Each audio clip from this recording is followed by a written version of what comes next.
fastest in FP1, fastest in FP2, fastest in FP3, pole position in qualifying, Grand Prix win, led every single lap, and then took the fastest lap of the race just to cap it all off. That was pretty much the summary of Max Verstappen's Spanish Grand Prix, as he took the win by over 24 seconds from Lewis Hamilton. We know that the Red Bull is the dominant package, especially in the hands of Max, but when we have a race with no safety cars, no yellow flags, that is just pure out-and-out pace, it really hits home just how much of an advantage Max and Red Bull have over the rest of the grid.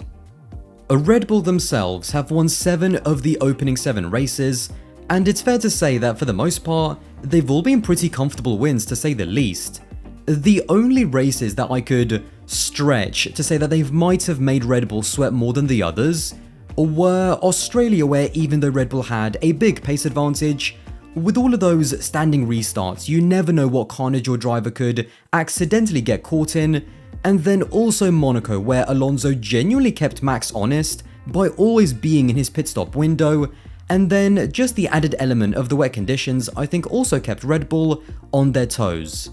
Other than those two, and again, I'm stretching more than anything else in saying that Red Bull might have been worried, this season has been pretty comfortable so far, and I think the conversation more and more is turning into not how many races can Mercedes, Aston Martin, and Ferrari take away from Red Bull, but with 7 wins already in their pocket and 15 still remaining, could Red Bull genuinely win every single race this season, and what F1 records could they break on the way?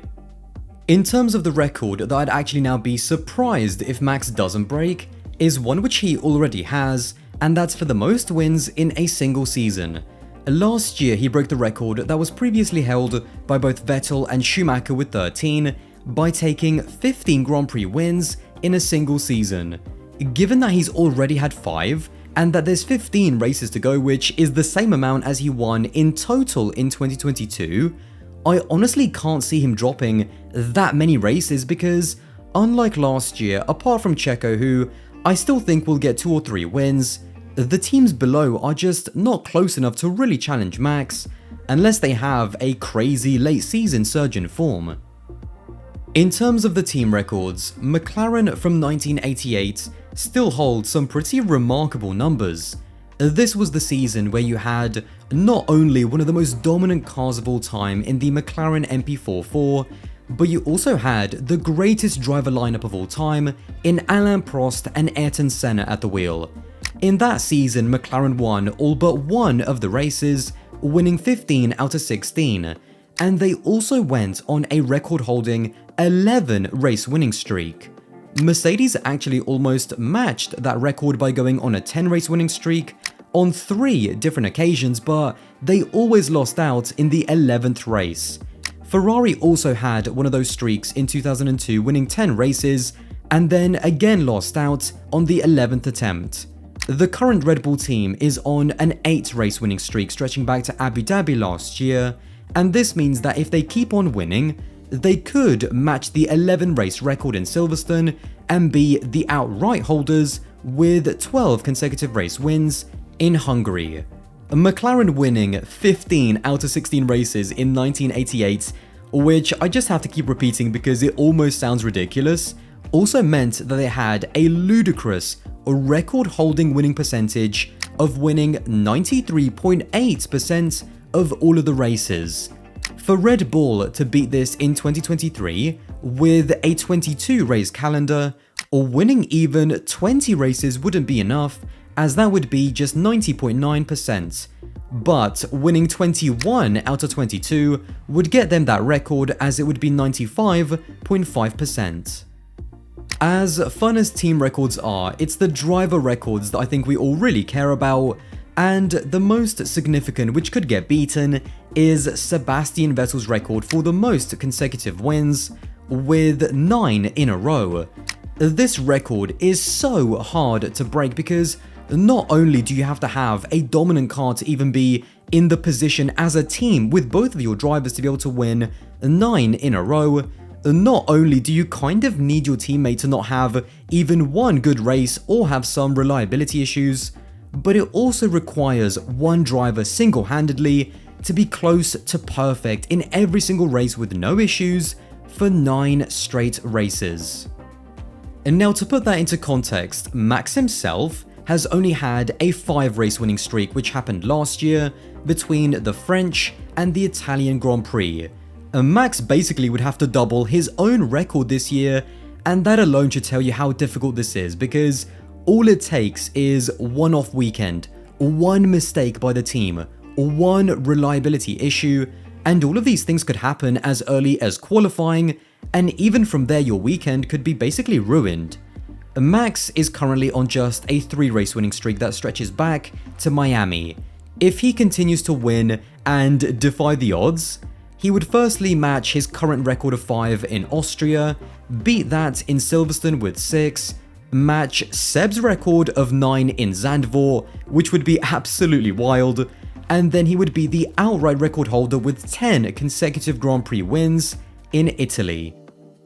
Now, to be fair, because the season is so much longer than it has been in the past, the one advantage that Max does have is that even if we ignore what might happen in 2024, because you never know what car Red Bull will give him, right now driving the RB19, he kind of has multiple shots of winning 9 straight.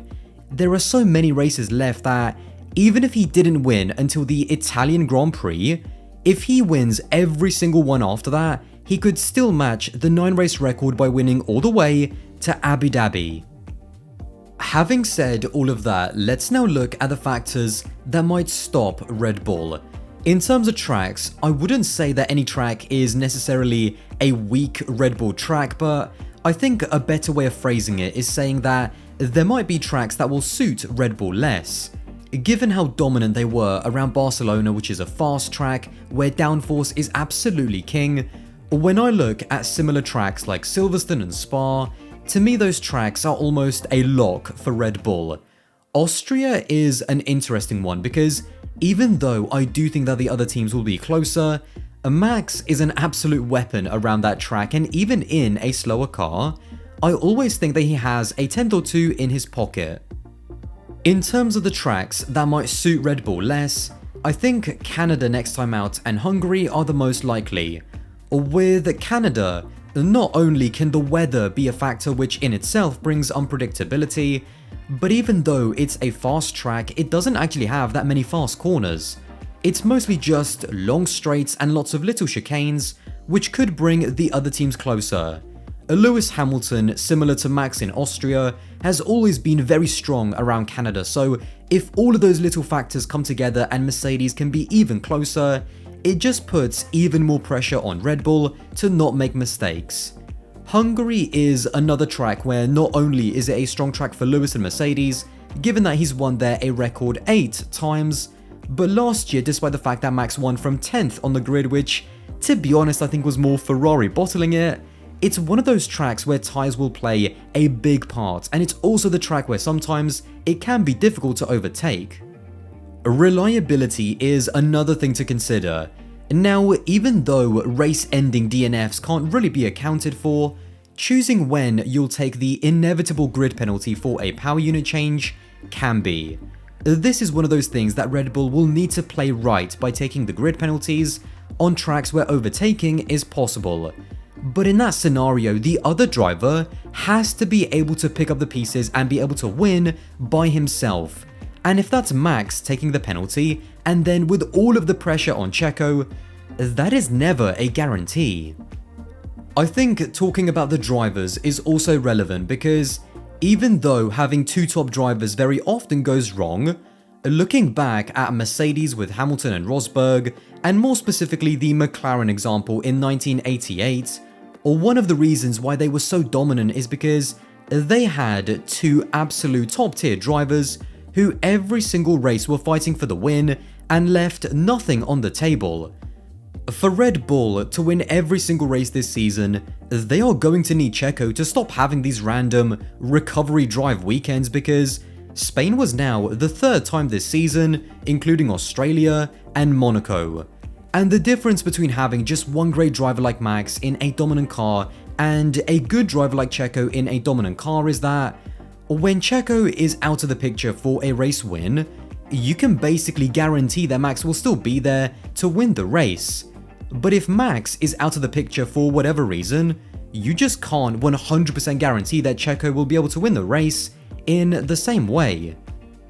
In reality, the weakness in their driver lineup is a non-issue. Checo winning some of the races but not really challenging Max works better for the team and the overall environment. But in this hypothetical but still possible scenario where winning every single race is genuinely on the table, it is a disadvantage that needs to be mentioned. I actually did a poll on Twitter, as I like to do, to get people's thoughts on will Red Bull win every single race in 2023. And now, I don't know if everyone was just recovering from what they just saw in Spain or not, but out of the 9,999 people that voted, which I thought was absolutely hilarious, 59% said yes to Red Bull winning every single race, which I thought was just nuts. The amount of variables that all need to go your way week in, week out is just unthinkable. And as bad as Mercedes, Ferrari and Aston Martin are, when you have drivers like Hamilton, Alonso and Russell in the other cars, if you give them even a sniff of a race win, they are more than good enough to take it, even in limited machinery. What's really strange is that me personally, I have gone back and forth so much in terms of would I like to genuinely see this happen.